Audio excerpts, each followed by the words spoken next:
আমি কিছুদিন আগে এই জিবলি ছবিটা নিজে হাতে এঁকে পোস্ট করেছিলাম। তোমরা সেই ভিডিওটা দেখে এত পরিমাণে ভালোবাসা দিয়েছো, আমি তো ভাবতেও পারিনি এই ছবিটা তোমাদের এতটা মন ছুঁয়ে যাবে। 1300 জন কমেন্ট করেছো তোমরা, আর সব কমেন্ট এত ভালো ভালো, আমার পড়েই মনটা ভালো হয়ে গেছিলো। থ্যাংক ইউ সো মাচ তোমাদের সবাইকে।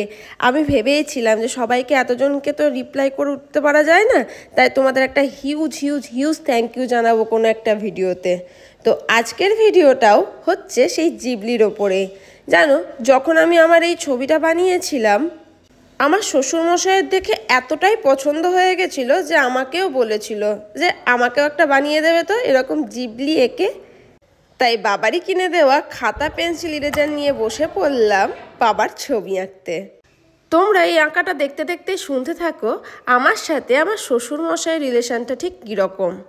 বিয়ের আগে আমার নিজের বাবার সাথে ঠিক যেরকম রিলেশন ছিল আমার বিয়ের পরেও সেরকমই আর একটা বাবা পেয়েছি। জানো, আমার বাবার মতোই আমার শ্বশুরমশাইও আমার কাছে ওই আলাদিনের আশ্চর্য প্রদীপ বলতে পারো, কিংবা শাকালাকা বুমবুমের সেই পেন্সিলটা। বিয়ের আগে ভাবিনি জানো যে বিয়ের পরে আমি এরকম একটা শ্বশুরমশাই পাবো। না চাইতে বাবা আমাকে এত কিছু দেয়, আমি নিজেই অবাক হয়ে যাই। থেকে থেকে কিছু না কিছু জিনিস নিয়ে এসে আমায় সারপ্রাইজ দেয়। জানো, বৌমার কোন জিনিসটা দরকার, বৌমার কোন জিনিসটা হলে বৌমার কাজের সুবিধা হবে, সব কিছু মাথার মধ্যে থাকে, সব কিছু লক্ষ্যও করতে থাকে। এই যে আমি এত ভিডিও বানাই, এতটাই পছন্দ করে আমার বাবা, এতটাই সাপোর্ট করে যে ভিডিও বানানোর সুবিধা হবে বলে দুটো রিং লাইট, দুটো ট্রাইপড, স্পিকার হঠাৎ করে দেখি একদিন নিয়ে চলে এসছে। বলে তোমার এগুলো নিয়ে ভিডিও বানাতে সুবিধা হবে। দেখো কি করে বোঝে কে জানে।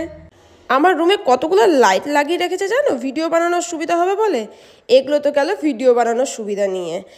এছাড়াও আমি যা যা খেতে ভালোবাসি আমার শ্বশুরমশাই না চাইতেই সেগুলো সব এনে দেয়। জানো, শরীর খারাপ হলে রাত বিরেতে ওষুধ আনতে যাওয়া, ঠিক যেভাবে বিয়ের আগে আমার বাবা করতো, বিয়ের পরেও যে বাবার মতনই স্নেহ কেউ করবে কোনোদিনই ভাবিনি।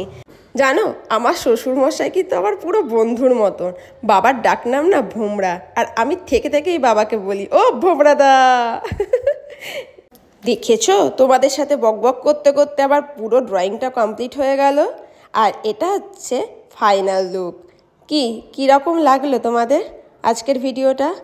আমার এই ড্রয়িংটা তোমাদের কেমন লাগলো আমাকে অবশ্যই কমেন্ট বক্সে জানিও।